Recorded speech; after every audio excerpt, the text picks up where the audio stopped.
Welcome, current exposure. Hello, hello, hello. Hello, Newark.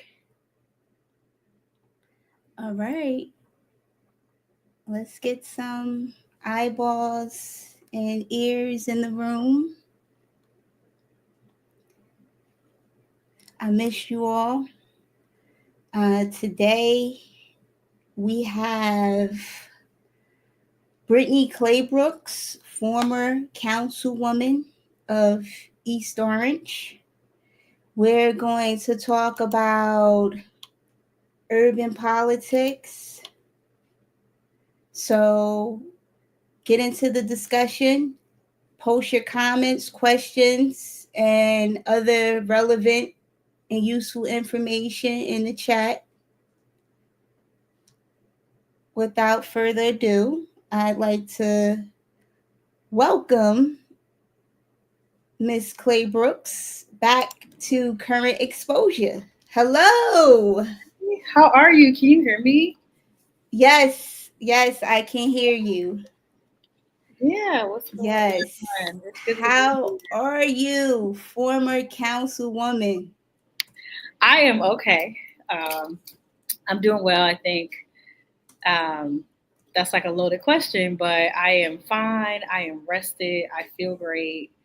It has been a peaceful few months since the election, our last election. So I am so excited. I'm excited to be here. I'm excited to continue to be in community with you and talk about very important issues and why Yes, it's important to have diversity in thought. As I was discussing with I someone, agree.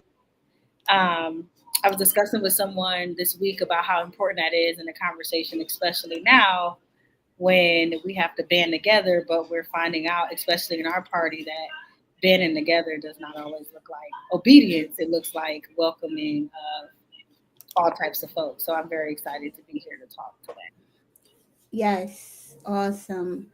I am happy to have you here. I'm like excited that you came back to talk about your experiences, and I like how you first came in and interacted with the current exposure audience. Yeah, Very humble, very down to earth.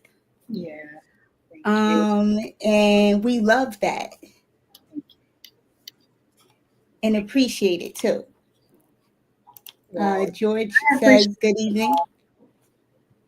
I, Yes, yes. And you know what? We um have you back to talk about what's going on in urban politics, how things look from the inside because you were on the inside even with running an election. You had like firsthand knowledge. Um and we need that information to grow the movement, which is something else you're going to talk about, the mission. yeah, What is Democrats for Change? What does that mean? And how do you practice it? yeah. And what can we do with it to improve the quality of our lives? Wow. So I encourage you all to look up the Democrats for Change movement in the state of New Jersey. I'll start there because that's where, I most recently, was involved, and I was a proud member of that movement, and I'll call it a movement. Mm-hmm. Um, although, elections sometimes, I think sometimes we rest with who actually won the elections versus the type of Mm-hmm. activity and the type of impact that happened during the elections and who, um, what kind of, characters and leaders these types of movements bring out. And our movement was really just about elevating voices of leaders and people in the state of New Jersey that actually represented what New Jersey looked like, whether it's in racial makeup, whether it's in, you know, Mm-hmm. how we love, whether it's in diversity in backgrounds professionally, whether it was a diversity of experiences. It was a bunch of people, some already elected, others aspiring elected folks, but they were everyday people who just Right. see a change happen. And as you know, post the Andy Kim race, where I had the pleasure of serving, there was a large conversation about where the direction of the party was going, and there was this groundswell of grassroots movement and momentum. Wow. I think that, you know, shout out to Mayor Phillip, who is the mayor of Jersey City, for pulling that together and his Mm-hmm. foresight on that, because, it takes real leadership in the face of, Yeah. great adversity where people are literally attacking you. And Yeah. so as we've seen that before, you've seen it before, I've seen it before, so that goes without having to say. And I continue to be grateful to have been a major part of that movement, especially um, in an area that was predominantly Black, Okay. Okay. lacking. And this is not a personal comment; it's more just a professional observation where I think we lack diversity in who is serving, and what kinds of movements they come from, and all Mm. of that. So there's just this like consolidation of power that not everyone believed was working in their best interest. And I believe that the numbers in my race in particular showed where people were and where their hearts were. And I think that ought to be taken into account as leaders figure out where we go from here. Okay. Yeah. All right.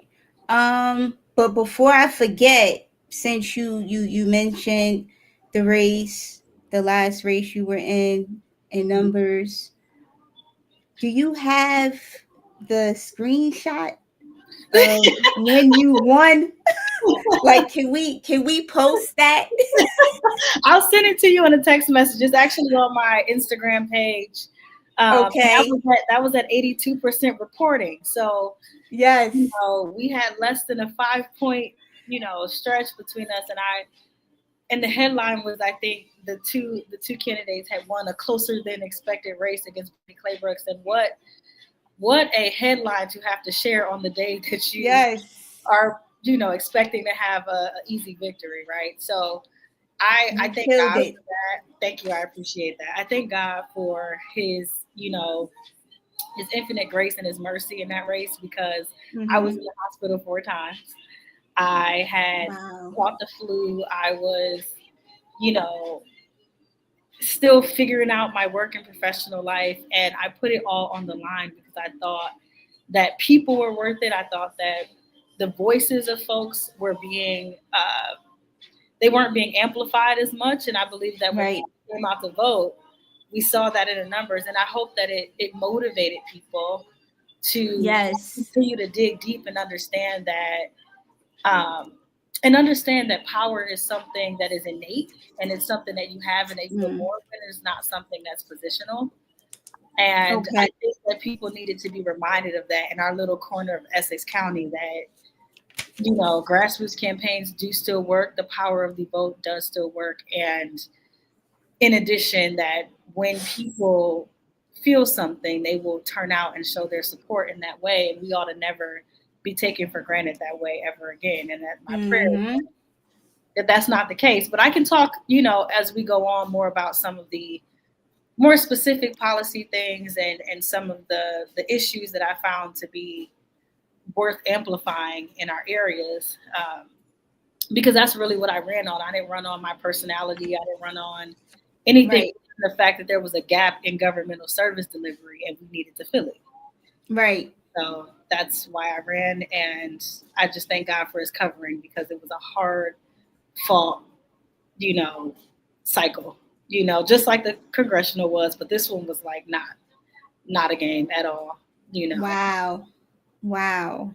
Um, so what is the mission of your movement? And I can't say that, like, you didn't just start it now. It started a long time ago, but what is that mission? Well, so I live from the inside out. So I don't, Okay. you know, I think that my personal mission in life is to make sure that government is working for people and that people are able to have their fair share and access to whatever living in this country looks like for them, and that they are actually able to have a fair shot. I know that Mm-hmm. that's a long off wicked problem, but I believe that we all have a responsibility in doing our part for that. And so Right. I decided not to go to medical school and that I would give my life and my analytical, scientific, mathematic background to making people's lives better via the study of land use and urban planning and amplifying the way in which we use space to improve lives of people, particularly marginalized groups of folks. Mm-hmm. I decided that if government was going to be a big part of that, then it needed to be held accountable. And as a person who's grown up on government assistance my entire life, former foster youth, mom who was in prison for, off and on for 12 years, dad 14 years, Wow. a great, adopted family, but also a family that did not have much. And still, we still had to rely on food stamps and governmental stuff. There was always an understanding that my life could be changed for better or for worse based on who was sitting behind the desk, processing Mm. application, or, you know, Yes. for whatever the case, even when you go to financial aid, no matter what, our government is involved. And for Mm-hmm. the type of Yes. community I come from, where people still, on average, are making $35,000 a year here in Detroit, all the way down to East Orange, Irvington, Newark, Orange, and the urban parts of Essex County.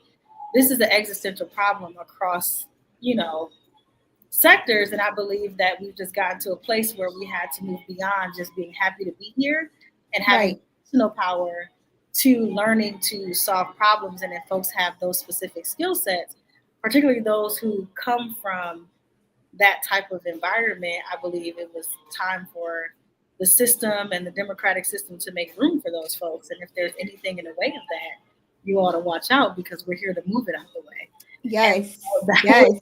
that has always been my thing, and I have always answered to one God and one God only. And so I never saw a position, whether it be a chairmanship or any other type of position, worthy of being in the way of that mission. Wow. So Detroit, you're back in Detroit, Yes. and we talked earlier about it being the first Black governed city that went bankrupt. Well, yeah, it was one. It was the first major city. Um, Majors. Okay. it was, and so it's funny that you talk about that, because we. I'm gonna talk about two things. One, this idea of Black women kind of taking a retreat and retreating. Uh, Mm-hmm. I started by talking about my human experience running for office this last time, because it's important to humanize us as folks. And Okay. I think one of the biggest issues in Black politics specifically is this performative sort of thing that we're still operating under, and we are dehumanizing what it means to serve in these roles, and what Ooh. it means to actually be on the other side of big money support. It is a real, it takes a human, it takes a toll on Yeah. the being. And that being said, our rest has been deemed very strategic for Black women who have been in this. For me now, it's going on 15 years. Um, so, I've decided to take a rest, but as I reflect, and I spend a lot of time reflecting, I have found myself wondering what so much of the push was, Uh-huh. um, the I guess the resistance towards little old me, 5'1", 132-pound woman. Yeah. I Oh my gosh. It yeah, was I the know. way people were acting like With you glasses. you were Godzilla. Like you were just tearing through Correct. And the county, the region, the yeah, district. I mean, like it's it was like, so extra. oh my goodness, Yeah. And then when you put my resume up against folks, it's like, well, what really is the issue? I may have disagreed here Right. and there, but isn't that Right. what democracy is all about, right? So, Exactly. so as I reflect on that, I find myself immensely grateful for the opportunity Mm-hmm. to be used in my professional purpose that way, and to be confirmed by God in my pursuit. But I sit back and I think about it and say, New Jersey, parts of New Jersey, we don't. I think so much of my I guess motivation came from coming from this city and understanding what it means for the power of us to be snatched right out from under us due to Mm-hmm. what is deemed as mismanagement. It doesn't matter how systematic it is. It doesn't matter how the macro things were. This city had been in the hands of us for a while, and we were made an example of. And so when I was Wow.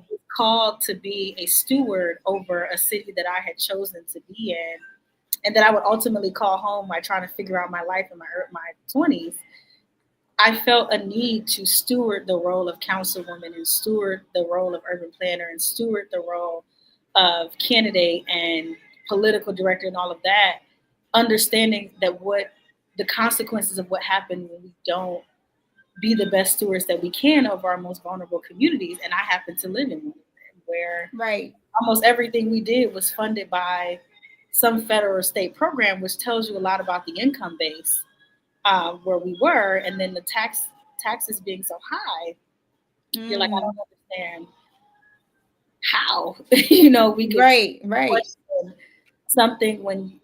So I think that if I wanted to say anything about whether or not I was from the city of East Orange, or from Newark, or from the issue of leadership needing to be better, is a national problem. And I thank God that I come from a place that continues to take our power back, and that continues to be a place of grit and Mm. power, and predominantly us. And so I don't really know any other kind of way to be, for the record. And so to the folks who are wondering about that, there was no other way for me to be. So I don't know what to tell you.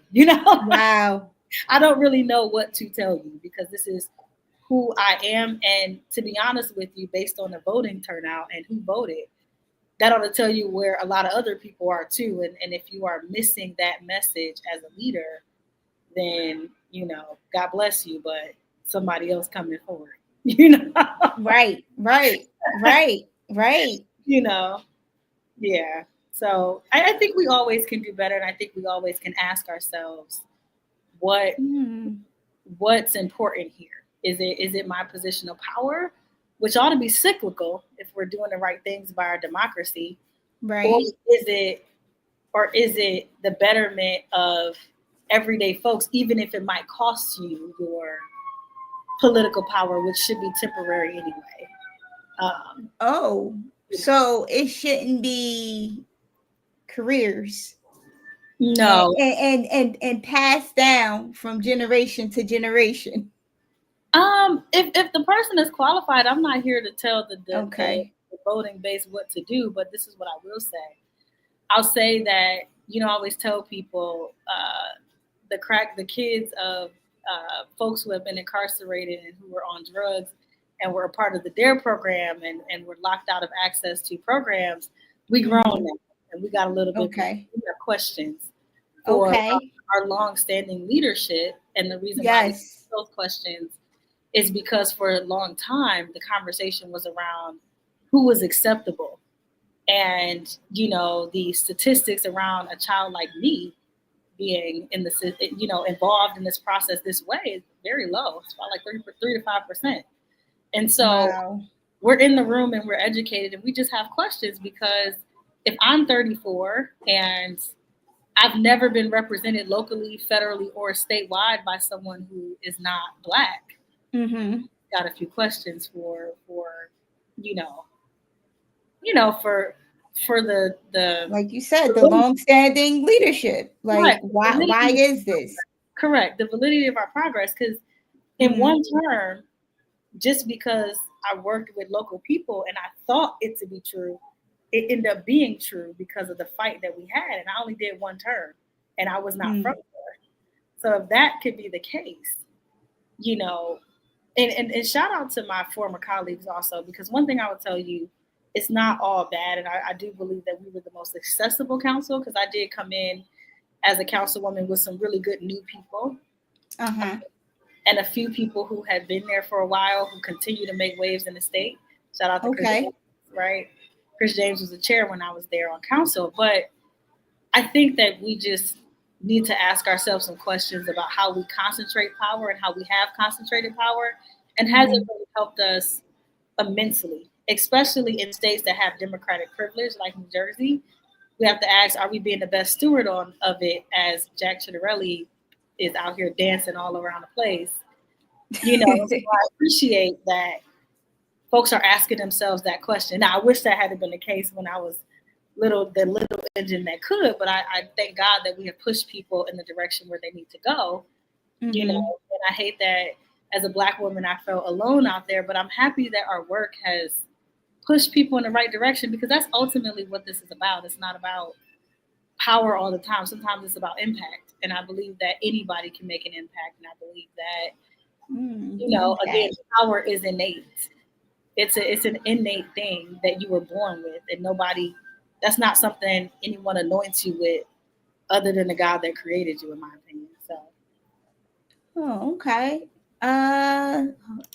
Shay, good evening. He says, good afternoon, two serious problem solvers.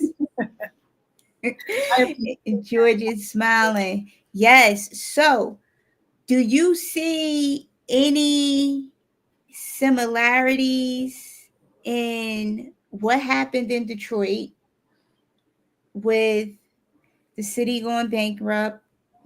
People made examples. Do you see similarities here in Essex County going in that direction? I do. I think I see it happening slowly as we start to wake up.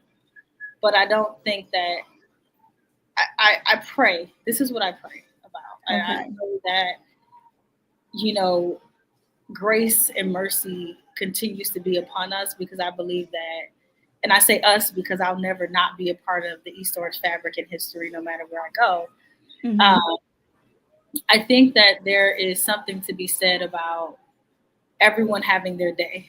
Okay. I don't believe that I am the author and finisher of that, but I do see trends, and I am a government professional and practitioner, and I believe that with the limited time that I believe we do have to turn it around, we ought to do that and do that fast. Whether it be in, you know, all across, you know, New Jersey where people are serving, I think the numbers in these elections either going down for a particular candidate or particular leader, or the numbers of challenging candidates rising and almost coming close to taking folks out. I continue to be very, very proud of Tracy Toller Phillips in Bloomfield, who is originally from Florida and a corporate, you know, woman, but who has decided to step up and take leadership because of the foundational work that she has done. And,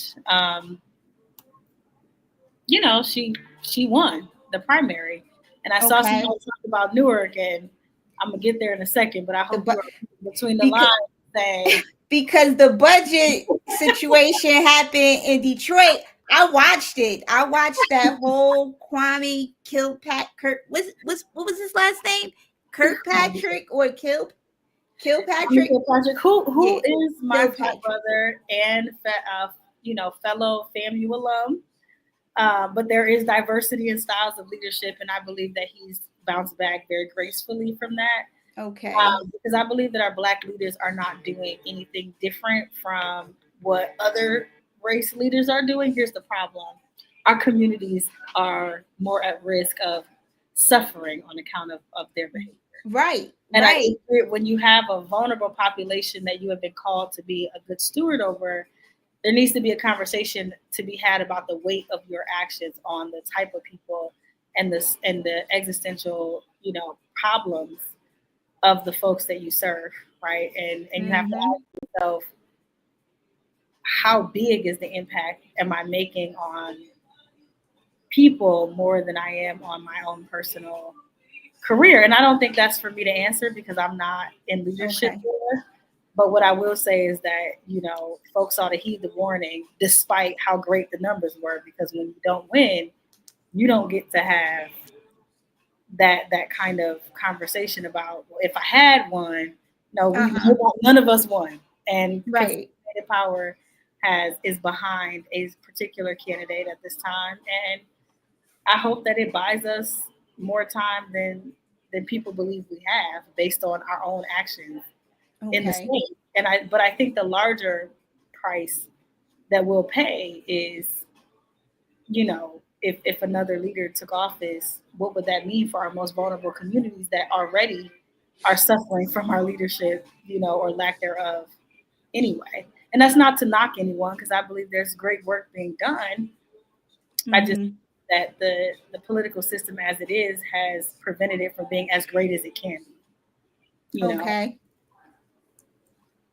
Okay. Are New Jersey politics totally different from Detroit politics, or is it the same?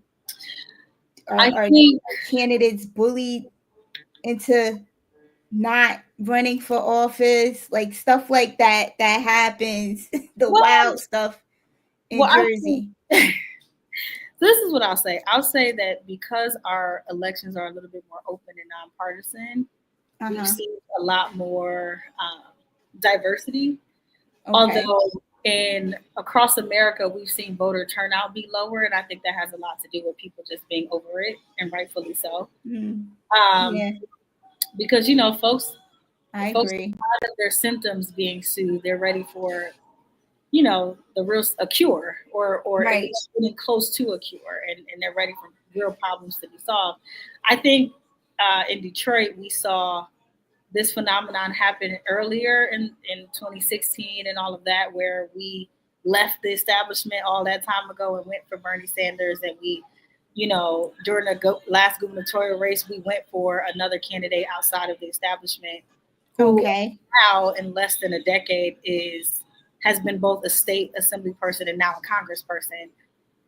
And that person is not African American, which is the predominant makeup of the city. And I think there needs to be a conversation to be had about, how we continue to be faithful and loyal, but how we are moving away locally sometimes, when nationally we continue to be faithful and loyal, but locally folks are voicing their opinions about the everyday things that affect them. And that's how you get to, the most unassuming candidate winning Essex County in New Jersey.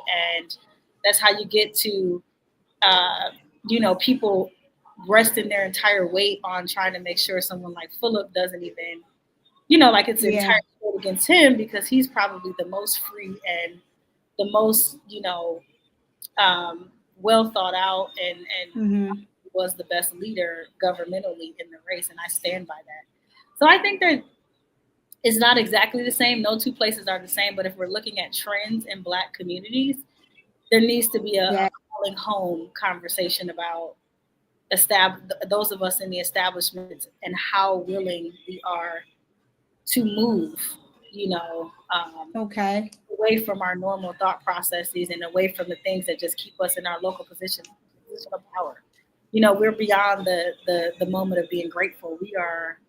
We need to be called into action. But I don't want to let that overcrowd how detrimental the other side is to our democracy, and how that's the in-house conversation, the conversation that we have to have at home, because the larger fight is this real effort to keep us back anyway. And ultimately, whether you're surviving it, from the lowest of the lowest, or whether you're in a major leadership office, but you're fighting the larger system, all of us, regardless to where we fall, are still trying to survive this overarching idea of white supremacy and systematic racism and all of that. And I don't want that to be lost in our family to family conversation, because ultimately the reason why we are doing this is no different from past times when the Willie Lynch letter and all that stuff, we worried about this right here when there's another thing going on. And I believe that is what folks are trying to say.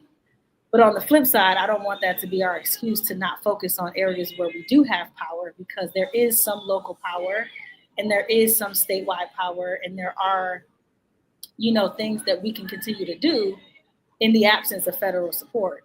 And that's why I think it's being used as an excuse sometimes.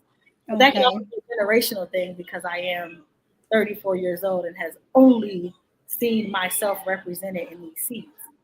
And so it just depends on who you're talking to. You know what I mean? These are all my personal anecdotal opinions. Now, if I pull out my statistic book and my numbers book and my, operative hat and my policy hat and all of that, which maybe we'll get to in this conversation, then we'll have a separate conversation. But those are just my top line personal anecdotal thoughts, just based on my inside experience. Oh, okay. Okay. Let me see. I had some questions. Hold on. I wrote some stuff down. Oh, we also talked about electing people into office that have that's practicing leadership that empowers people to do the right thing, and also leadership with the vision that,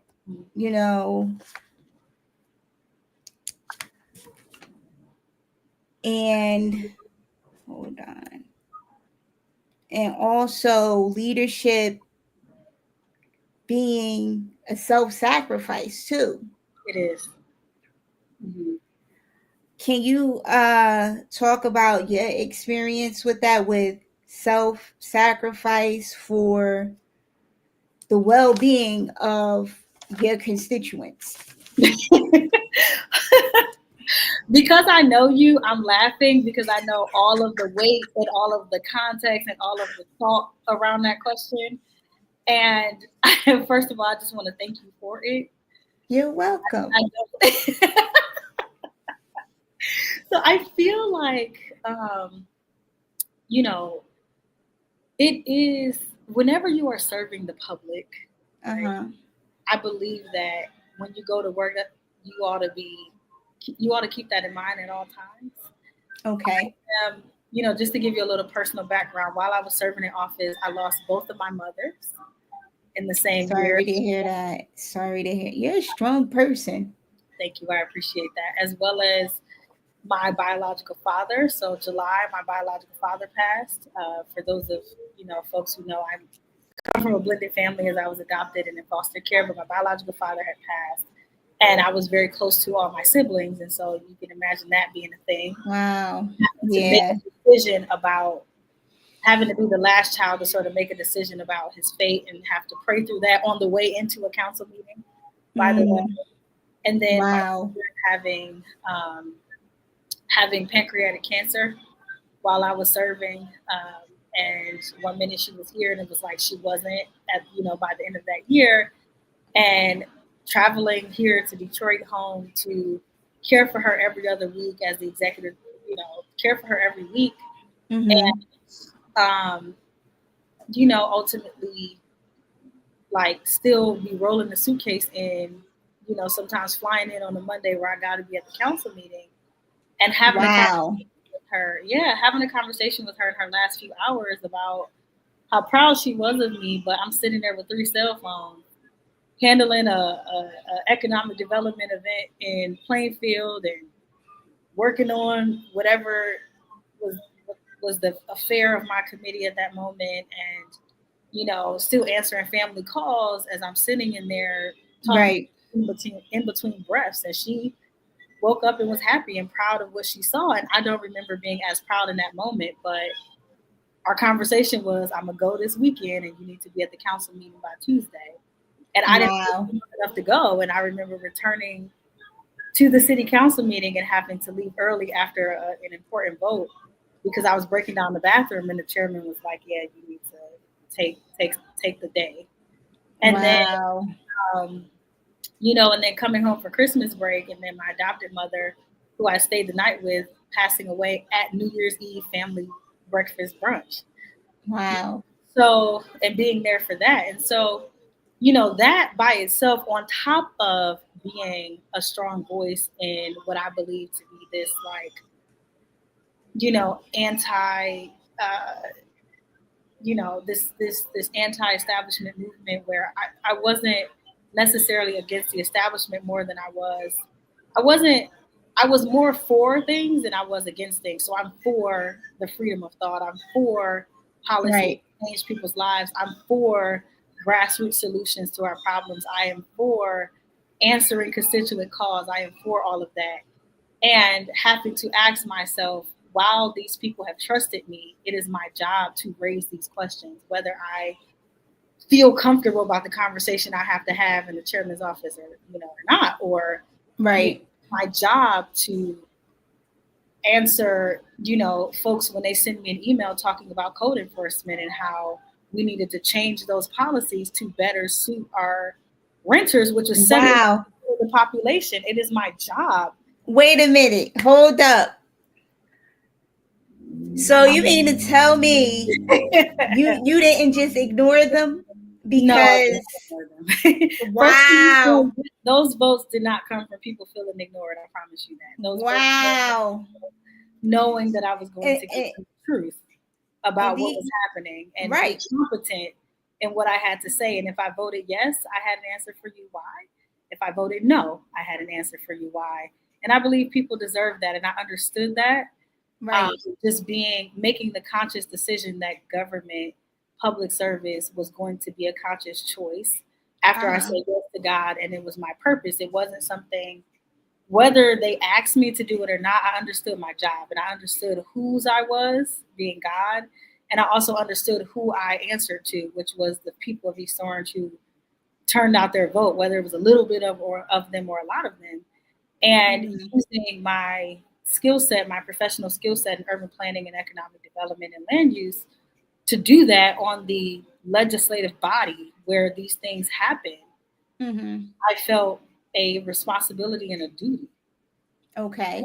So when I look back over that time, I still am healing from that time, as from a human perspective, but I find myself just being immensely grateful that people trusted me that way at that Okay. age, given that I was still growing as a person and becoming self actualized. And that's why I think that emotionally healthy, um, just deeply healthy people are important in this space because it can become very performative over time.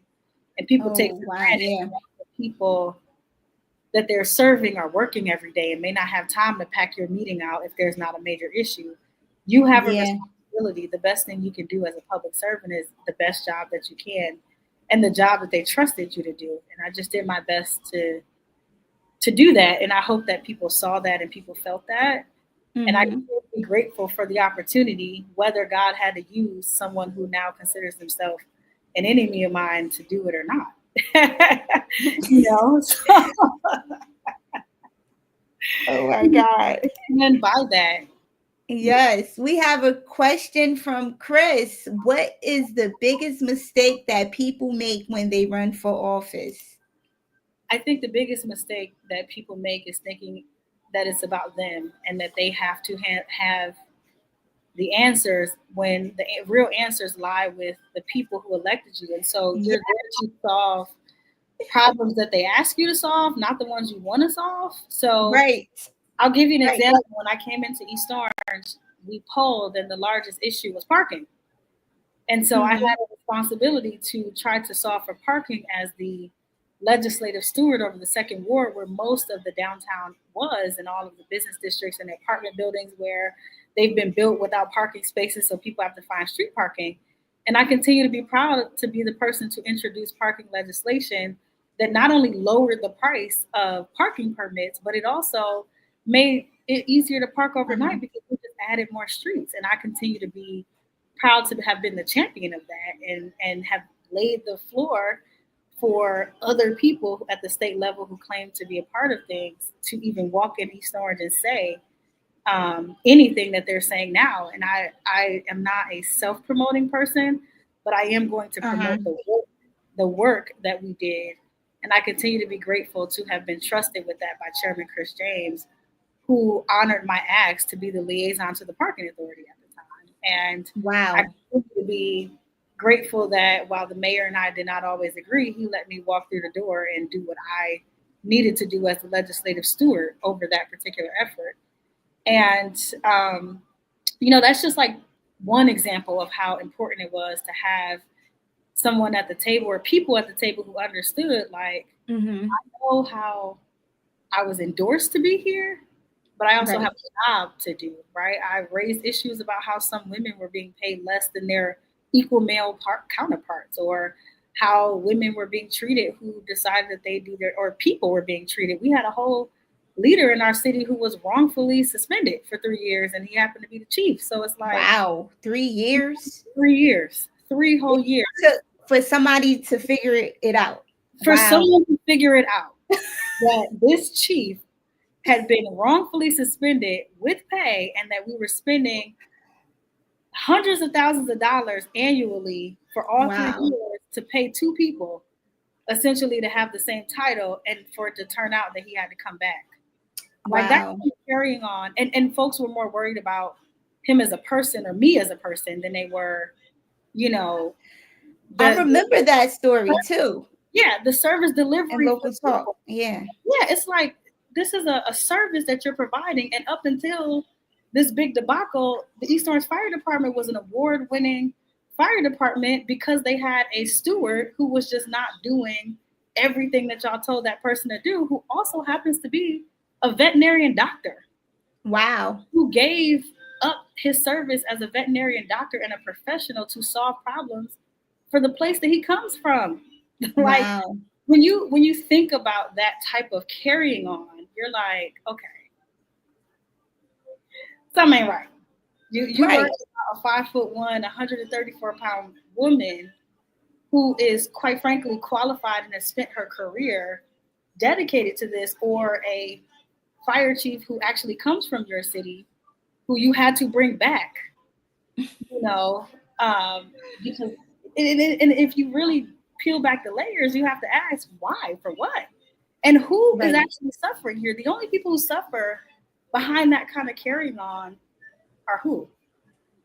The community. Correct. Like Correct. the And people. so, and so I'm not telling you, and I'm not saying this as someone who's trying to blow some kind of whistle, or throw folks under the bus. This is all public common knowledge, and it's this conversation about how we show up in our local leadership, because that's really right now in this federal crisis where our power is, especially in a home rule state like New Jersey, where you have a weak county, strong municipality style sort of government. I wish that we would somehow get to a point of strengthening our counties, but until we can do that, our municipal power is strong, and we have to be better stewards over it. Wow. Wow. Will Hathaway said that Cory Booker event and Dell Caldwell will be in Bloomfield this Saturday. Okay. And William Hathaway says they have issues regarding the parking in Newark. The Prudential Center and East Orange has parking issues also. Okay. He was Yeah, just recapping on what you yeah, already mentioned. yeah. Parking is one of those things that people don't realize is a science. Cities pay a lot of money for parking studies. I wish that they pulled them off Mm, the shelf and followed them. But really? yes, whenever we do a development, sometimes we leave it the onus on the developer to do a parking assessment study to find out Okay. the feasibility or the impact that their development is going to have on parking. But for the most part, Detroit's going through the same thing. I happen to have been a part of a parking study effort with the Detroit Economic Growth Corporation as a grad student, where I introduced that partnership to NYU, talking about Nice. early young leader around bridging together partnerships. So for the betterment of community, I had the opportunity to study parking here in the city of Detroit as a grad student while I was running for city council, flying back and forth here. to do my capstone work. Wow. Parking is a science, and in some places it should be scarce because you want to promote walkability and you want to promote, public transportation. And in other places, Okay. you should allow people to park on the street, and not go by old rules that say this looks bad because I live in a certain area. Well, respectfully, there are houses that are built in some of these communities without driveways, where there are Right. buildings that were allowed to be cut up without accounting for the fact that when you create more apartments in what used to be bigger apartment buildings, well, bigger single family apartment buildings, now you are cutting them in half to create more units. Mm. You've got 10 parking spots in a building that is now 25 units and it used to be 10. Right. You Right. know, So so how do you solve an issue like that? You would, I like think you it's a said, case promote. basis. Say So that again. it's a case by case basis. So for East Okay. Orange, we needed to examine the biggest work that we did, and shout out to the parking task force. I won't, take away from the work that they did. It was Tony Jackson at the time and Melody Scott in East Orange, who, I Uh-huh. worked with as a councilwoman. Shout out to the work that they did, where when I first came on council, we were packing out whole churches and Mm.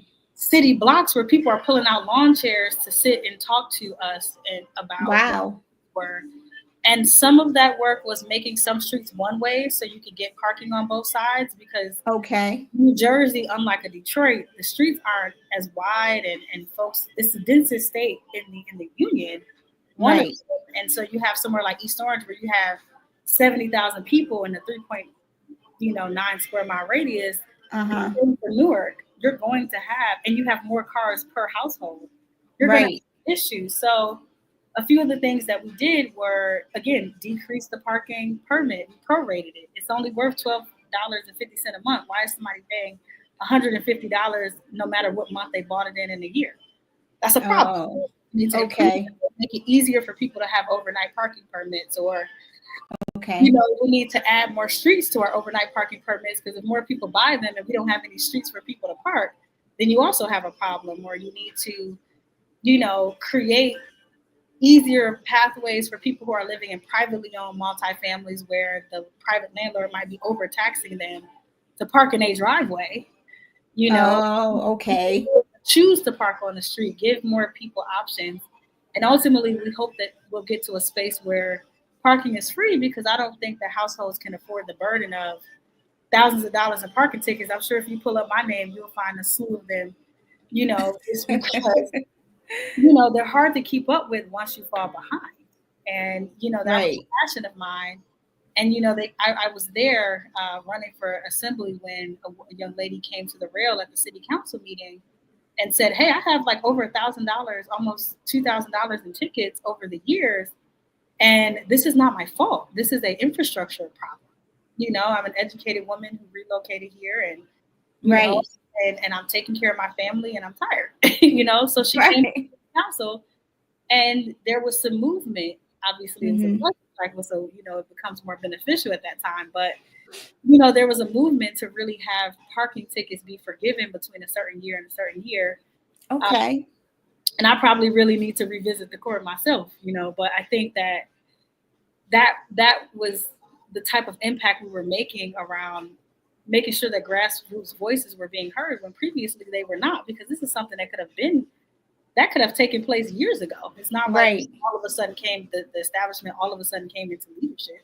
I think it just got to a space where progress, we didn't have a choice. Anytime you can have a woman come from nowhere, not really nowhere, by qualification, but be here for 3 years and Right. Right. this much noise, people were not saying we love her so much as we all just don't have a choice anymore but to progress, because everything that Mm-hmm. you have, all the power you think you have, is on the line at this point. And I think the same is true for Newark. I believe that, they have a good group of professionals there. I think Mm-hmm. about mayors and elected leadership giving power to the people who work for them and the professionals that work for them, to do that great work. And sometimes we get it right, and sometimes A lot of times, folks get it wrong. And sometimes you're right, because sometimes those folks are not qualified or even experience or have the knowledge or skills they need to do the job. Yeah. And I think we suffer from that too in our Yeah. communities, because you'll have people jumping up, beating their chest like, oh, I could do the job and I could get the job done. But when it's time for them to produce the results, it's nothing. No Yeah. progress, no movement forward. Yeah. I think that. And I'm sorry to cut you off, but to That's wrap it okay. Go up, ahead. Go ahead. Go ahead. also they want to continue to stay in that space or in that position after they've shown us no results. And it's like, why do we have to wait for you to figure it out when we have people who already know and they can be put in those positions? Correct. I continue to stand by the fact that this fight, the fight towards everything that you just talked about, is one that you have to stay in for the long haul. It's one that, does not come easily. And Mm-hmm. I'd say that, again, leadership is something that can be had one day and gone the next day. And I think we're starting to see that.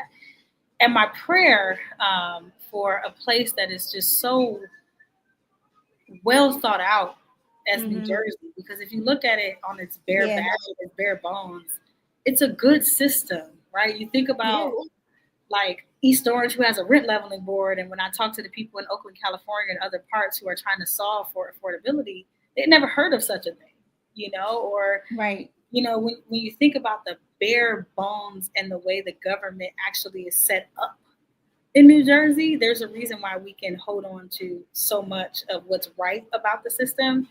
But when it's in the hands of leadership that could be better, that has been uncontested and untested and not stretched as far as we possibly could stretch them, because there's a larger political sort of underpinning there. I think that's when you start to get people who you have to ask, like, I appreciate that you are showing up to work every day, but the least Mm-hmm. you can do is do the job well. If I call up here for a permit, I ought to be able to get down to, what it is that I asked for. And especially if our human capital, for those of us who have been financial stewards over cities and communities, if the largest part of our line item in our municipal budgets is our human capital and our human resources, Mm-hmm. I've always been very big on, again, to my original point and purpose, that the best you can do is a good job, because someone's life is dependent on you sitting behind your desk doing that job. And if Right. you look at, Right. if you pull the amount of political interference lawsuits in the state of New Jersey, if you pull them out, pull the amount of money that we're paying to workers who may have been showing up one way and happy to carry their badges and their, credentials well, and the hard fought fights that they're fighting against maybe political interference or internal politics. If you look that up, which is a big part of the Democrats for Change conversation, Mm-hmm. are we making it up? Like, Right. are we making it up? I don't think so. I just gave you an example of a real stakeholder in the community in the form of a fire chief. Right. So you can't really, and I think the conversation shifts more towards how much we personally like people in the internal game Okay. of power and politics, more than is the person doing the job. Right. And And that's always my concern. yeah, and And oh, yeah, go ahead. Go ahead. before you say that, and I don't want to give no credit, I want to be very clear. I am giving no credit to that rhetoric around diversity and inclusion and whether or not we're qualified. I don't want to give no credit there. So I don't want anybody to mistake what I'm saying as being a siding with MAGA or Republicans, because I want to be very clear with you. There's probably no other Black woman who was existing in the state of New Jersey in this most recent time that was more Mm-hmm. for our cause. And I loved it so much. My mom always tells me, I love you, so I challenge you.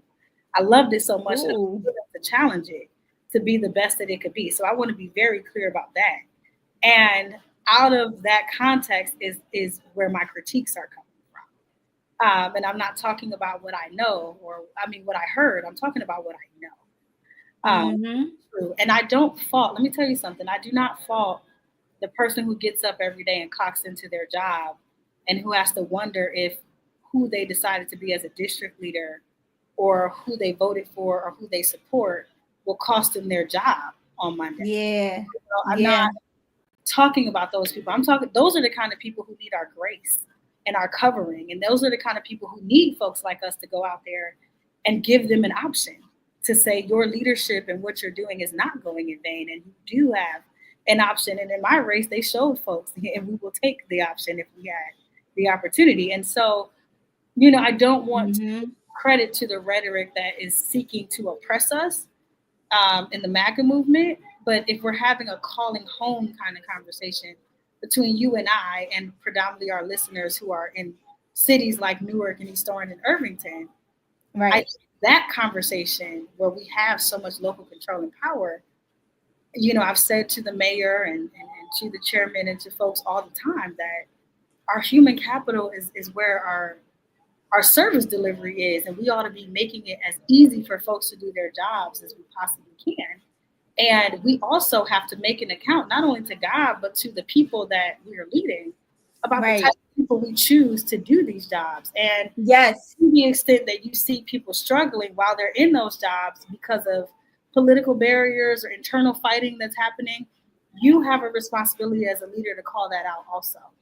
And to do it Mm. for anything, for everything, for all the good reasons and not just your personal, pockets or your personal agenda. Because I don't believe, as we're starting to see, that anything sustainable comes from anything self-serving. Nothing is sustainable that comes out of a self-serving mission. But I Wow. don't want to take away the inspiration that ought to come from having so many Black people represented in leadership, because we are not lacking for that in the state of New Jersey in our urban areas. We are not lacking Right. for representatives. We are not Right. I agree. at the table. We are not. That's not our problem in the state of New Jersey. That's not the issue. So that is not the issue. The amount of people who tell you that they love you, but they gotta protect their job or protect something is disheartening to me, because these people are well positioned leaders. Now, how do you overcome a challenge like that? Run, Okay.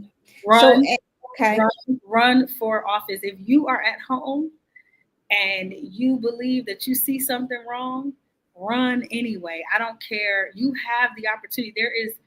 There may be some still consolidated power, but we have done the work in New Jersey to Mm-hmm. overturn the biggest hurdle, which is these sort of like coordination style elections.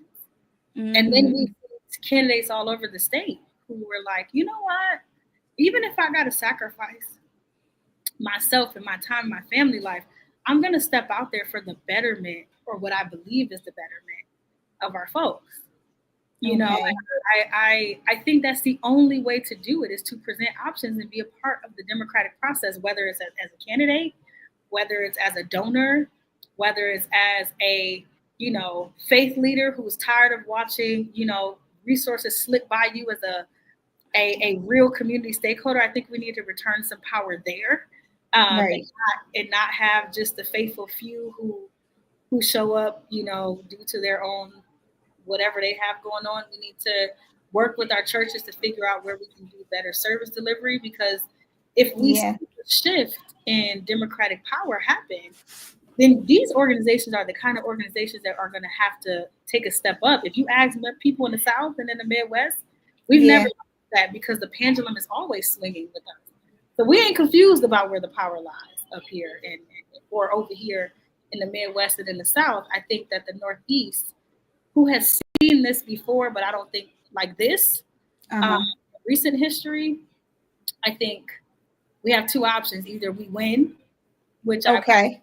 I'm praying that happens, or we, saddle up and get ready to return the power where it belongs, because we're going to have to return back to some of the old school ways a little bit you know, you know, more differently. Right. I Or think we have to return I to think some that's creativity. right. And I think that's where we're going. That's what I think. Um I pray that that's not the case, but you know, I serve I serve an all-knowing God, and He knows best. And I said the same thing in this last race when mhm. you know Mr. Sir in the White House now was running against you know my sister in both sorority and in this movement. I think there was a conversation that needed to be had, and I felt that, and it sometimes it feels misplaced bringing it up. It's kind of like let's not miss the point. The larger fight is with them, but we also Mhm. need to get low and use this time to rebuild. And because if one Right. thing people know, we're gonna be okay no matter what. We're gonna be all right. We've seen this before, and so there's no better time for us to get low and really have a conversation about how we move forward than now, and have that in a raw, Uh-huh. real, honest way about how Yes. so many people are left out of the Yes. conversation. So many of the kinds of people that we're serving are left out of the conversation. Because you tell me It's not inclusive. it's not. You tell Es- me that Especially when you get banned and like let's have a conversation first before you ban me about why you want to even ban me. And correct, then correct. And if you really think about it, ask yourself why it is that if you just take me for example, because I can't speak for folks, because I don't want to have to fight nobody. And the one thing I know, and the one thing they know, is that I will. They are not confused about it. But I'm gonna just speak for myself, right?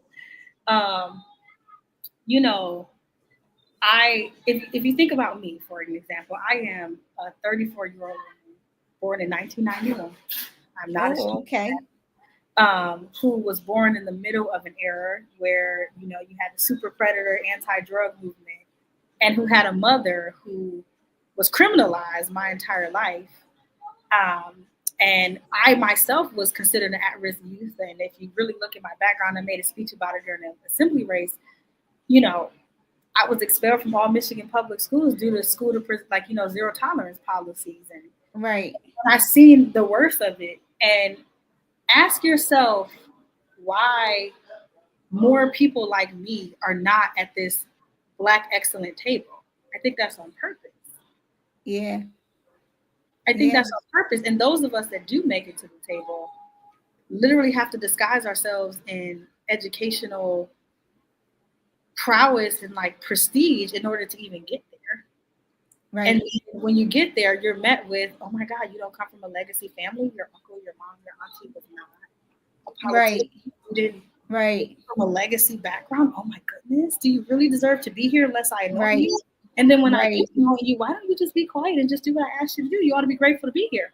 Right. You have, and then you're combating your imposter syndrome because you're saying, I've never felt represented other than when it's time to Mm. vote. I mean, think about it. When I ran for Congress, I went to Bradley Court. I know what those people think over there. Right.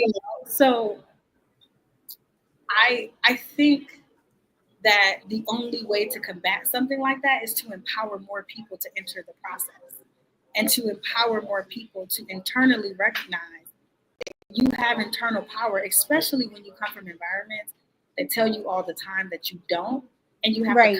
constantly do the work, whether in therapy or in church, or do that work to even come through that. I think that there needs to be more room made, because if you look at some of the most powerful people and the people who has their ear closest to the streets, look at where Right. they're situated in city government, and look at how they have Mm. and have not been empowered by the leaders they are just loyally following. I Yeah. run into them on campaign trails all the time. And I always say, well, why don't you do it? Well, they told me to wait and all that. No, no, no. Mm. I've heard stuff like that when I ran like back in 2018. Oh, you should wait. And I'm like, what? No, I'm feeling this right now. Like I can't take it. So Yeah, and then I learned what the game was. yeah, I'm in another space right now because I don't know if that's something I want to go back to because like we talked about earlier, you have to be selfless. you do. And I don't know if I want to give up that right now. Yeah, it's definitely a calling. I think I definitely it's something you definitely have to get low and prepare for. I've had countless conversations with women and Yeah, men, still to this day, while I'm up here trying to sleep and get my rest. But I still do the work of empowering people and not gatekeeping information around what it means and what it takes. And right. the first thing it takes is a real internal self assessment. And Uh-huh. then, secondly, it takes a realization that the fear that you feel is valid, but also the stretching of the stretching that you'll go through is also worth it.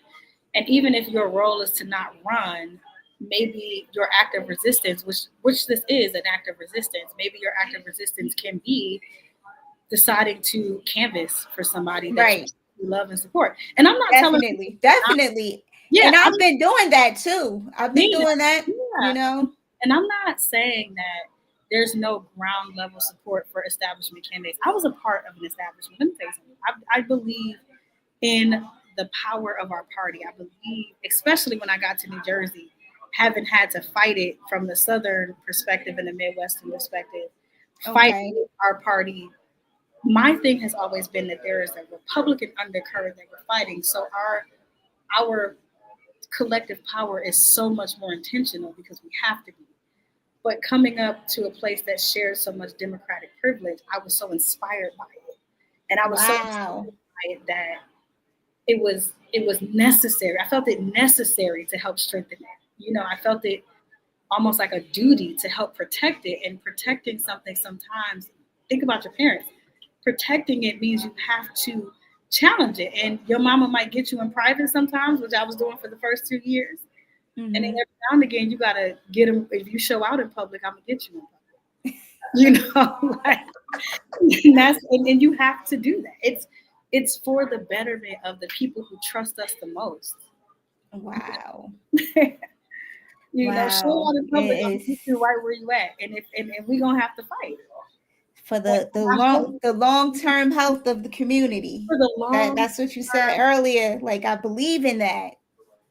I believe in it, and wherever God is calling me to serve, whether it was a grad student passing out T-shirts because I just was inspired because Sheila Oliver was the first Black woman to be the lieutenant governor, and I met Hmm. Ted Green at the train station, and he found a spot for me in the local office, and by that Wow. I had prestige then. I was a leader on campus at NYU, had made history. I was a leader then, but if my Right, role at right. the time was past, I'm featured on HBO with the Dream Defense Yes. Movement, so if my time if my place in that moment was to get low and pass out the t-shirts from Ms. Oliver, guess what I did?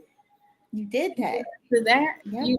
if it was being on the transition committee for housing, for Ted Green, that's what I did. And if it after that it was getting a little job as a project manager in the planning department, then I did that. If Wow. it was, serving as a district leader, even though I was not sure about the time commitment and campaigning for district leader, like I was running for president because people deserve to know who their Right. district leader was. If it was, Right. you know, development programs in Plainfield while I was a city council person, if it was, you know, defending myself in public when somebody tried to try me and use their power to physically run up on, whatever it is, Right. Right. we have a responsibility, a duty to do our part in that. And I hope that people can find themselves grateful wherever they are in the process to do that with whatever capacity you have for the betterment of the people you're serving. I agree with that. I Yeah. agree. I wanted to ask you about your profession, urban planning. Yeah. What is that about, and how could that be beneficial in a city in Newark? I know you already did it in East Orange, but I want to, yeah, I want to make it more interesting. I want to Well, know how you would do Newark. shout out to some of the folks who I already look up to who worked in Newark, Chris, who was the former planner there and who's doing great things, and who I will attend a class for when I'm back in New Jersey. And, Dan Jennings, who was over in East Orange and at EDA over time, and so there's been some real professionals that come through that city who really believe in it. Shout out to the law firms that continue to show up in Newark and hold Yeah. the development process accountable.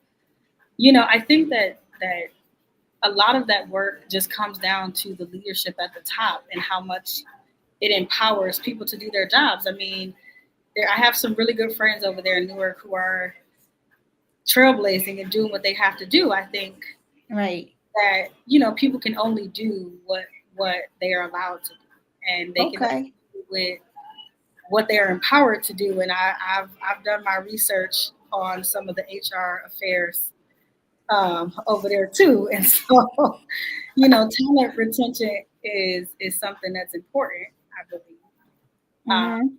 And I think that we ought to just be very intentional about how we retain talent and how we steward and cover the people who truly have the best interest in Newark at heart, because I feel for those people who get up and report to work every day, whether they're related to somebody or not. You still have to move under a certain set of leadership. And my prayer is that morale is getting better. And if it's not, I hope that conversations are happening around how we get there. Okay. I believe and be dignified and professional on that. Okay. I hope that folks are. I hope they are too. Folks know what they're feeling, and I don't, apologize for my sentiments. But I think a way forward is what the conversation should be at this time. Okay, so if you were doing urban planning in Newark, what would you do? What would you do differently, or what would you keep? I think I would just do a lot. I'm not from Newark. I've not worked in Newark. I just had the privilege of being a part of the layout. Yeah, I had the privilege of being a part of some of the focus groups when they were thinking about the land bank previously. And I had some interest, in serving with the Alliance in some respects. And, I put in to serve, in the affordable housing department at some point. Because I really think housing is the major focus, because land is such a valuable resource, and where our city goes and where cities go depend on that so much. I probably do a lot of community education. I'll give you something that just for the general public's knowledge, and I'll end with this, that someone pointed out to me that the QAP or the QAP or the Qualified Allocation Plan at NJHMFA, which allocate low-income tax credits, is happening, and the comment section ends tomorrow, where residents and all stakeholders can make comments on that plan that's coming out of the state. State HMFA, and not a lot of people know about that, right? No, I'm just learning about it right now. Yeah, so folks have, I believe, until tomorrow, and yeah, you can also send your comments by email, and all of that's online. But I would do so much more community education around that kind of stuff, because the participation in those processes from people at every level is so important. But I'm not here to say what Newark is or is not doing well, because there are some things I think we do very well. Right. I say we because I'm still a part of the fabric. I'm a stakeholder in the fabric. But I do think that there are some areas of improvement, in my prayers that we continue to keep those things at the forefront, and don't get lost in all of the headlines and all of the like when you have like the qualified allocation plan happening, and people are like, what? Professionals are like, wait a minute, that was brought to my attention, and I was like, wait, people don't know about that. Right, because I have no idea. And how does that affect us? Well, HMFA is one of the major funders of affordable housing credits in the state. And I certainly have had my experience with them. Thank God, Lieutenant Governor Oliver was alive when we were fighting for some of that stuff for Brick Church, right? Okay. But, I just, it's important because HMFA can say where money goes and how it's allocated in that respect. So I just Okay. think that In terms of like building yes, affordable housing, correct. In terms of building affordable housing, funding affordable housing, efforts, right? HMFA is was that involved. like rental assistance too, and Um, or that's a little different and that's a separate it's department? different. That's a Okay. little bit different. Okay. But I encourage people to look at NJF, HMFA, DCA, the Department of Mm-hmm. Community Affairs, right? I Right. encourage people to look at how much affordable housing Newark is on the hook for building or adding to its inventory. Right. East Orange or Irvington, because the state has come out with its report on what our responsibilities are. And a lot of cities, urban cities, are saying, well, we don't really have to build that much affordable housing. Well, you don't have to build new affordable housing as much because so Mm-hmm. much of the rents there are low income, which is why you need development. But you do have to account for the subpar conditions that a lot of these units are in. That is something Mm. that the city does have to account for. And I do believe that there are ways in which we can engage our community and our state government um, in making better laws around code enforcement, regulations, or around, uniform code standards, or we can engage in conversation about the conditions of our buildings and the power that we have to change our code to make it easier for not only developers to build, but also easier for landlords Mm-hmm. to make repairs to older buildings where people are living, and how easy we make it for residents to be able to stay in their renovated units, or how much work we do around the decontrol of units, or the lack thereof, or how much accountability can be included in our local policies for developers, which a lot of that is held Mm-hmm. up at the state level because there are state Mm-hmm. policies that trump municipal policies when it comes to code enforcement Okay. and Okay. the building conditions and all of that. So I think that there are some major conversations that can take place. I think that the QAP that I brought up, the Qualified Allocation Plan, is something I think people should start to familiarize themselves with. Okay. Let It, me rate it QAP. yeah, the Qualified Allocation Plan in the state of New Jersey. Um, and it sets the criteria for how New Jersey, the financing agency, the housing financing agency, allocates low income tax credits.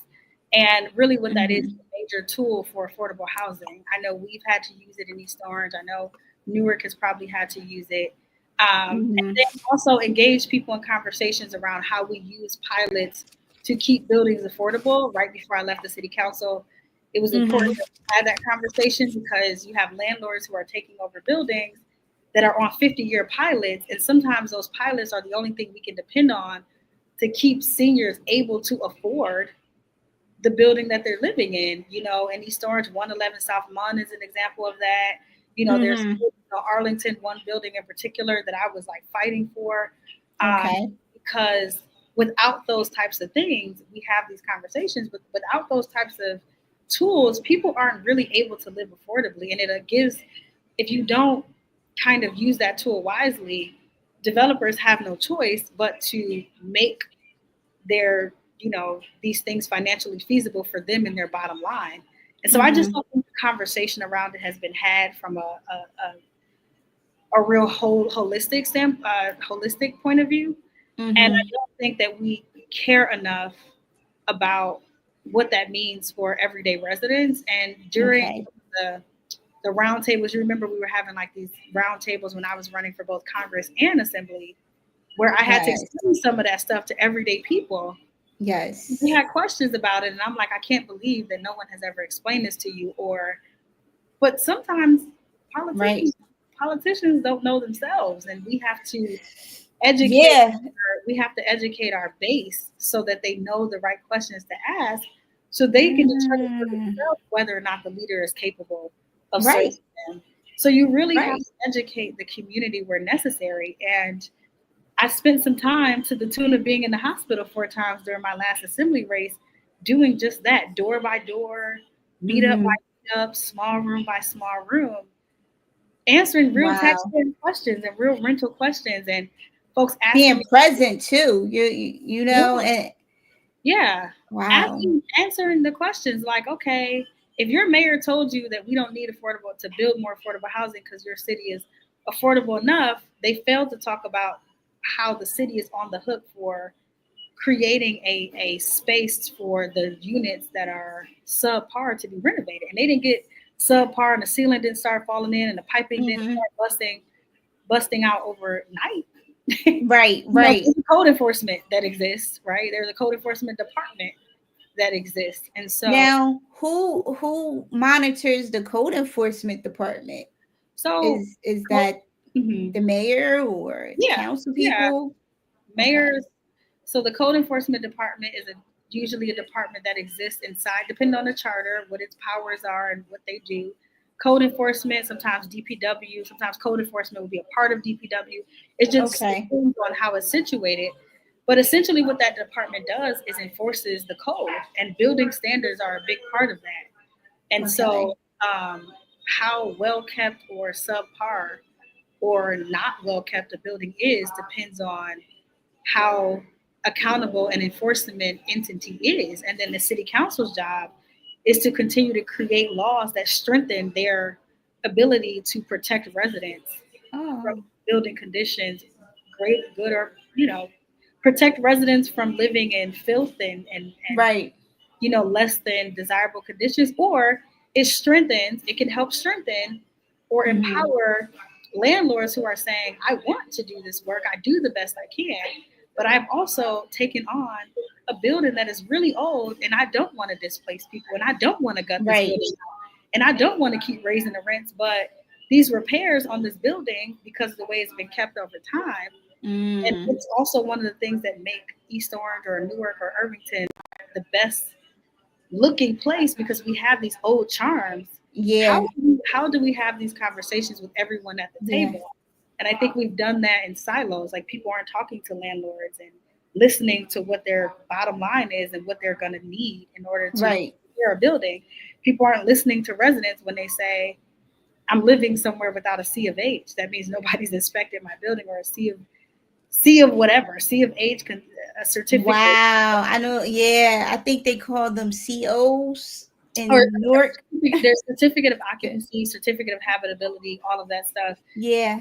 People are living in buildings where the elevators break down and it may take months to fix it because the building's so old that the elevator company has to custom make it. So Wow. Okay.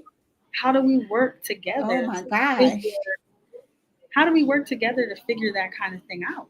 And I think folks do the best they can with the capacity that they have, but the more accountable you are, and excuse the background noise, but the more accountable you are, the better you are at trying to solve problems and getting down to Right. solutions.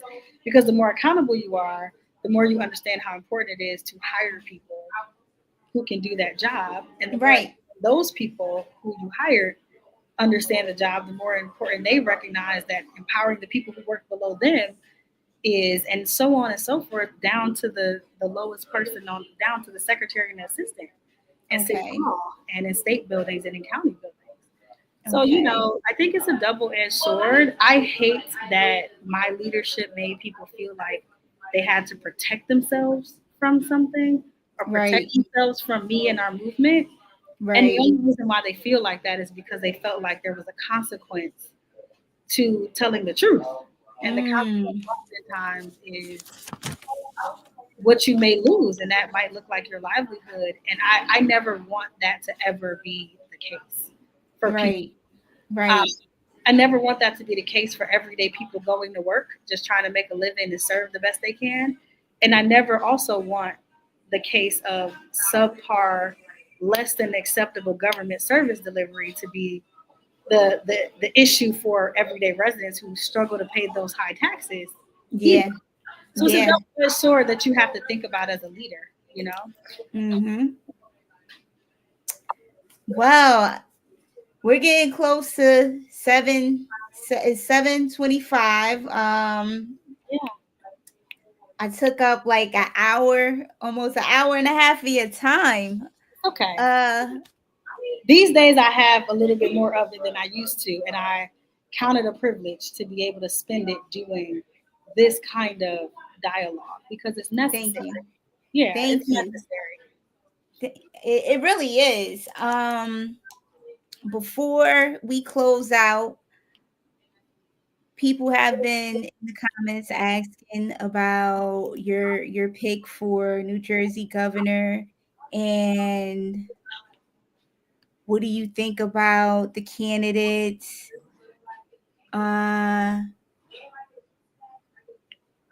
and what their plans are for New Jersey. Oh Jesus! Well, part of strategic rest is that you have somewhat of a privilege of, you know, trying to take a step back. But if I could learn, That's what I feel like too, but yeah. But this but person wanted to know. this is what I will say, right? I think that that is up to the electorate. You know, if you Wow. all are scared enough of what might happen in this state, should one person take leadership over the other, you ought to turn out and vote for the person who you believe has your best interest. It's Nice. unfortunate that people have grown apathetic with our beloved party because Hmm. I still find us to be on the right side of history from a policy standpoint. Okay. From a policy standpoint, I do believe that we're on the right side of history, and I don't want to ever change that. I think from a political standpoint, though, we just have a little bit of hell to pay due to Hmm. some of that, but I don't want to ever have that overcrowd the importance of us showing up and consolidating our voices towards the larger goal, which is maintaining our democratic privilege in the state of New Jersey or anywhere for that fact, because there are places who would kill to have been in the position that New Jersey has been in, Wow. not just at the statewide level, but also at the municipal level and the county level. And I think that Right. there's a lot of fighting that happens behind closed doors to maintain that. I think Uh-huh. that we just have to let more people in on that conversation to help strengthen it, you know? Okay. Yeah. So I don't really have a direct answer, nor do I have an endorsement because I am not laying my head there at the moment. Okay. Person who really cares about what happens in New Jersey because it's such a big part of my identity and what I care about in my heart. Hmm. I tell people to show up and vote for the person you believe ought to win. And Nice. if Nice. a party has put up someone who they are apathetically behind themselves, then how do you expect people to, turn out by the drill? So we just have a little bit more work to do, but that's always the Right. case in any election where you're up against an opponent. And I pray that this is teaching us a little bit of something about how we prepare to be, opposed in a real way. So, Right. it's a learning curve for everybody, you know? And I think that's good. I think Yeah, that's good I think because that this is good. that's going to push us to grow. Correct. Correct. And I have said that And probably 5 times on this call. Do I want the opposite human being to win? No. Am I right. concerned about him winning? Yes. But do I Okay. recognize what this says about us and some of the things that we have or have not done to create a situation like this or help promote or move along a situation like this? Because it's not like we have more Republican voters in the state of New Jersey than we do Democrats. We're like 800,000, we're in the 800,000 voter lead. Like we still have way more registered voters that are Democrats in the state of New Jersey than Republicans, which is not the case in other states in quite a few states across our union. So I think that there's something to be said about Yeah. because it ain't The only Republicans turning out to that voting roll either. time of reflection. Yeah, yeah. I think it's a teachable moment for everybody, including me. I had to take a step back and say, Black women, we are carrying this, and not Black women who to no fault of their own, have decided to play it a little safer because we deserve that too. But for Right. women who have decided to be self-sacrificial in so many ways, it was at this season, sometimes as a leader, you have to ask yourself, not what do I want, but what is the moment calling for me to do? And this moment is calling for me individually to rest. Right. But we think that collectively it's also calling for us to reel it on in and, consolidate the best we can, but make a plan for growth where we also need to as well. Exactly. Wow. Thank you for that. Is there anything else you would like to add? No, just thank Okay. you. Thank you. You're Thank you for welcome. what Thank you. you're doing. You're Thank you. always welcomed on Current Exposure. Of course, thank Always. you for your willingness to practice your right. Thank you for your willingness to be courageous in your conversation. Thank you for reaching out to check on little old me. Find out how I'm doing, find out what's going on. I this won't be the last that folks will be hearing from me. I think it's just the moment is calling for me to do that from a much more a practical lens. I am a Right. practitioner. I don't want people to lose sight of that. Okay. I am just a practical, skilled professional who decided to step into a much larger Yes. political stage than what I ever imagined for myself. But they say tell God your plans and then He'll laugh at you. Next thing Okay. you know, you're having to carry a burden that you didn't even necessarily ask for, but you wanted to be the best steward over it. And I've done the best I could in that respect. Yep. And so Mm-hmm. I thank you for, seeing that and making me feel seen in that regard.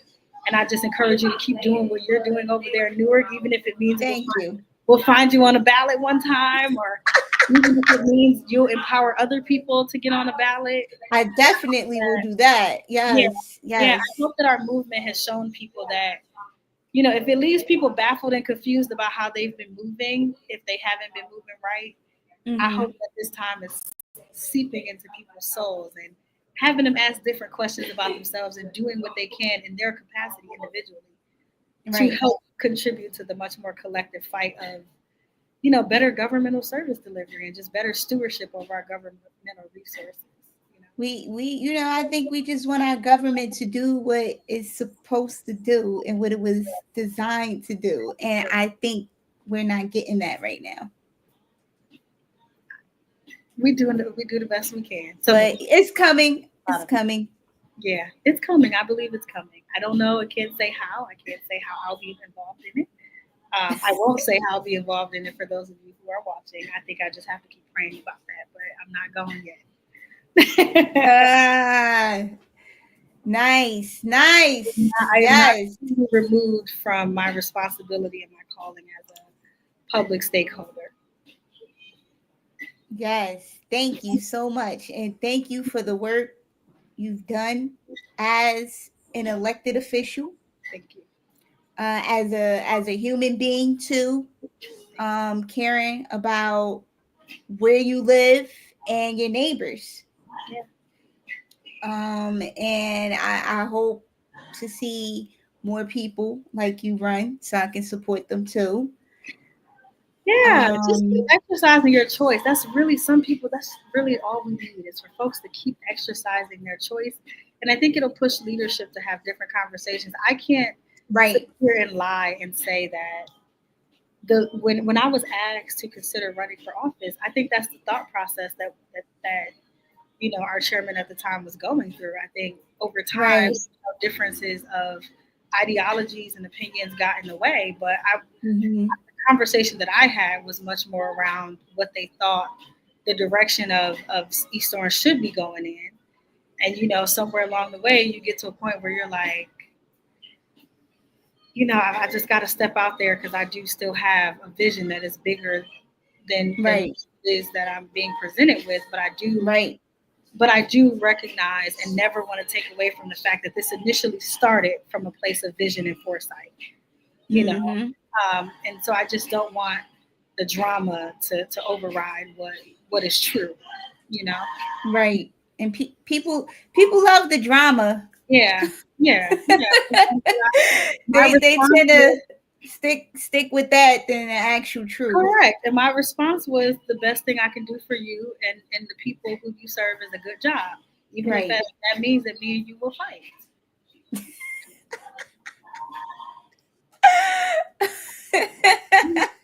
Even if that means I'll fight you.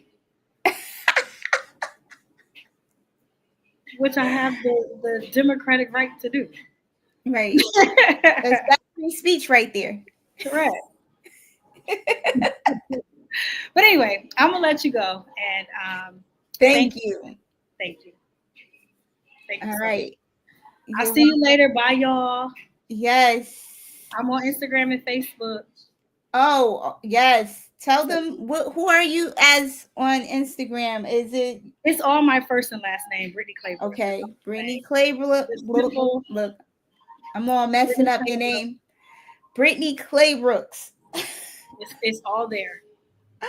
All right. Former East Orange Councilwoman, political candidate that kept going. And yeah, like made a difference in a lot of people's lives. I know East Orange misses you too. Yeah, I am not removed. I speak to my people all the time. I won't disclose who calls and who doesn't, but people are being empowered and they feel empowered. That's good.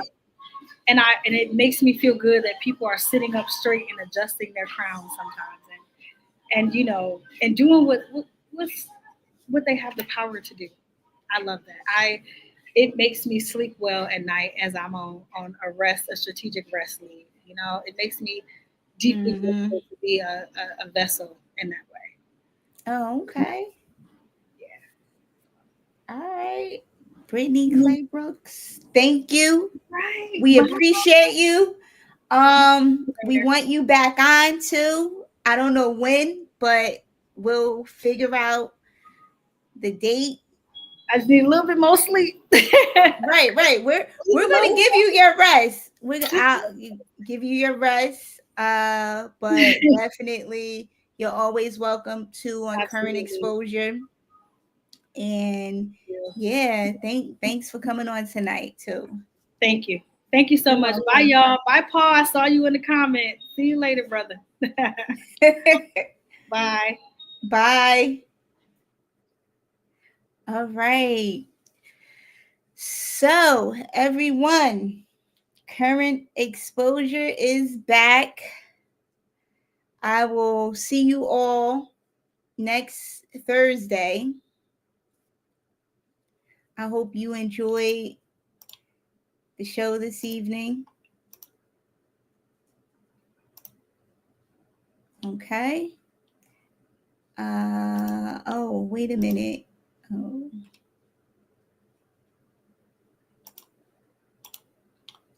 All right. All right. See you all later. Peace. I'm out.